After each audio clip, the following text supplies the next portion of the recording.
अक्षय तृतीयेच्या तुम्हाला खूप खूप शुभेच्छा. या दिवशी आपण सोनं तर खरेदी करतोच, पण अक्षय या शब्दाचा जो खरा अर्थ आहे, जो थेट आयुष्यभराच्या संपत्तीशी जोडलेला आहे, तो आज आपण जरा नीट समजून घेणार आहोत. चला तर मग सुरुवात करूया. तर अक्षय या शब्दाचं जरा मुळाशी जाऊया. याचा अर्थ काय? तर असं काहीतरी जे कधीच कमी होत नाही, कधी संपत नाही आणि उलटं सतत वाढतच राहतं. आता हा विचार फक्त एका दिवसापुरता न ठेवता आपल्या आर्थिक आयुष्याचा एक महत्त्वाचा सिद्धांत म्हणून पाहूया. आणि हा सिद्धांत जर प्रत्यक्षात आणायचा असेल तर त्यासाठी एकच गोष्ट लागते, ती म्हणजे सवय. कारण खरी न संपणारी वाढ ही एका मोठ्या कृतीतून नाही, तर छोट्या छोट्या पण सातत्यपूर्ण सवयींमधूनच जन्माला येते. एक साधं उदाहरण घेऊया नाही का. विचार करा, एका दिवसात जिममध्ये जाऊन खूप जबरदस्त वर्कआउट केलं तर काय शरीर घडतं का? नाही. पण रोज थोडा वेळ का होईना केलेला व्यायाम आपल्याला आयुष्यभराची सुदृढता देतो. अगदी तसंच वाचनाचंही आहे. एक पुस्तक वाचून कोणी तज्ज्ञ होत नाही, पण रोज थोडं थोडं वाचण्याच्या सवयीने आपलं ज्ञान आणि आपले विचार यांची उंची सतत वाढत जाते. आणि आता सगळ्यात महत्त्वाचं, जेव्हा हाच नियम आपण आपल्या गुंतवणुकीला लावतो तेव्हा आयुष्यभराची संपत्ती निर्माण करण्याचा मार्ग अगदी स्पष्ट होतो.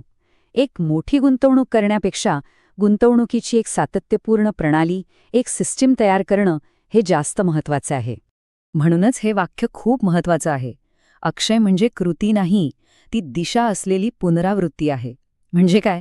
तर फक्त काहीतरी करत राहणं नाही, तर योग्य दिशेने सातत्याने करत राहणं. हाच तर आपल्या आर्थिक नियोजनाचा खरा पाया आहे.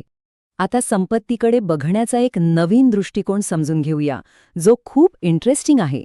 संपत्तीचे दोन प्रकार असतात, एक स्थिर आणि दुसरी प्रवाही. आणि यांच्यातला फरक एकदा का समजला की पैशाचं सगळं गणितच बदलून जातं. इथे बघा, फरक अगदी स्पष्ट दिसतोय.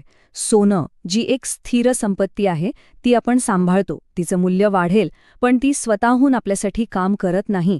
या उलट एक आर्थिक प्रणाली किंवा सिस्टम, ती आपल्यासाठी 24 तास काम करते. एकीकडे आहे एकदाच केलेली खरेदी, तर दुसरीकडे आहे सततचा न थांबणारा पैशाचा प्रवाह. आणि आपल्याला या प्रवाही संपत्तीची गरज का आहे? कारण आपलं आयुष्य काही एका मोठ्या रकमेवर चालत नाही, बरोबर? घराचे हप्ते, मुलांची फी, रोजचा खर्च, या सगळ्यासाठी आपल्याला पैशाच्या सततच्या प्रवाहाची म्हणजे कॅश फ्लोची गरज असते. म्हणून आपली संपत्ती फक्त तिजोरी बंद असून चालणार नाही, ती कामाला लागली पाहिजे. चला तर मग, हे आर्थिक इंजिन प्रत्यक्षात कसं काम करतं हे एका सोप्या उदाहरणातून पाहूया. म्हणजे सगळं चित्र अगदी डोळ्यासमोर स्पष्ट होईल. या शक्तिशाली इंजिनची सुरुवात होते एका अगदी सोप्या सवयीने, दर महिन्याला फक्त 10,000 रुपये गुंतवणे. बस, कोणतीही मोठी रक्कम नाही, कोणताही दबाव नाही. फक्त एकच गोष्ट महत्वाची आहे, आणि ती म्हणजे सातत्य. आणि या सातत्याची जादू काय आहे ते इथे बघा. हा चार्ट सगळं काही सांगतोय. सुरुवातीला वाढ खूप हळू वाटते, पण जसजसा वेळ जातो, 5व्या वर्षी, मग 15व्या वर्षी आणि 22व्या वर्षी बघा, हा ग्राफ कसा वर उडतोय. यालाच म्हणतात चक्रवाढ व्याजाची ताकद, जी तुमच्या छोट्या सवयीला एका मोठ्या संपत्तीत बदलते.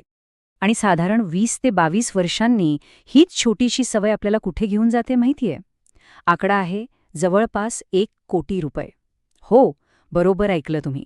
एका छोट्याशा मासिक सवयीतून उभा राहिलेला हा प्रचंड मोठा निधी आहे. पण इथे एक महत्त्वाचा प्रश्न आहे. हा 1 कोटीचा आकडा गाठला म्हणजे सगळं झालं का? ही रक्कम अक्षय झाली का? खरं तर नाही. खरी गोष्ट तर इथून पुढे सुरू होते. ही तर फक्त अर्धी लढाई झाली. कारण अक्षय प्रणालीचे 2 महत्त्वाचे टप्पे आहेत. पहिला टप्पा, जो आपण आत्ता पाहिला, तो म्हणजे हा निधी तयार करणे. आणि दुसरा, जो खरा गेम चेंजर आहे, तो म्हणजे त्या निधीतून आयुष्यभरासाठी नियमित उत्पन्न मिळवण्याची एक पक्की रचना करणे. आणि जेव्हा ही रचना पूर्ण होते, तेव्हा त्यातून काय मिळतं? तर दरमहा साधारणपणे 50,000 रुपयांचं उत्पन्न. आणि सगळ्यात भारी गोष्ट म्हणजे हे उत्पन्न तुमच्या मूळ 1 कोटी रुपयांना धक्का न लावता मिळत राहतं, आयुष्यभर. हा आहे अक्षय या शब्दाचा खरा आर्थिक अर्थ. एक असा पैसाचा प्रवाह जो कधीच संपत नाही. तर या सगळ्याचा सारांश काय? या अक्षय तृतीयेला किंवा कधीही आपलं लक्ष केवळ एक वस्तू विकत घेण्यावर नसावं, तर आपलं ध्येय एक अशी आर्थिक प्रणाली तयार करण्यावर असावं जी आयुष्यभर आपली साथ देईल. कारण खरी अक्षय संपत्ती तीच जी बॅकग्राऊंडला शांतपणे वाढत राहते, आपल्याला प्रत्येक महिन्यात आर्थिक आधार देते आणि वेळेनुसार कधीच कधीच कमी होत नाही. म्हणूनच या अक्षय तृतीयेला केवळ सोने खरेदी करून थांबू नका. त्यासोबत एक अशी सवय सुरू करा जी तुमच्या भविष्यासाठी एक न संपणारं आर्थिक इंजिन बनेल.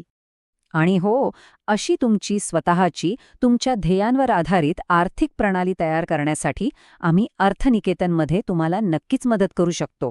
आम्ही एक असा पर्सनलाइज्ड प्लॅन डिझाईन करतो जो आपोआप काम करत राहील, जेणेकरून तुम्ही निश्चिंत राहू शकाल आणि तुमची संपत्ती खऱ्या अर्थाने अक्षय बनेल.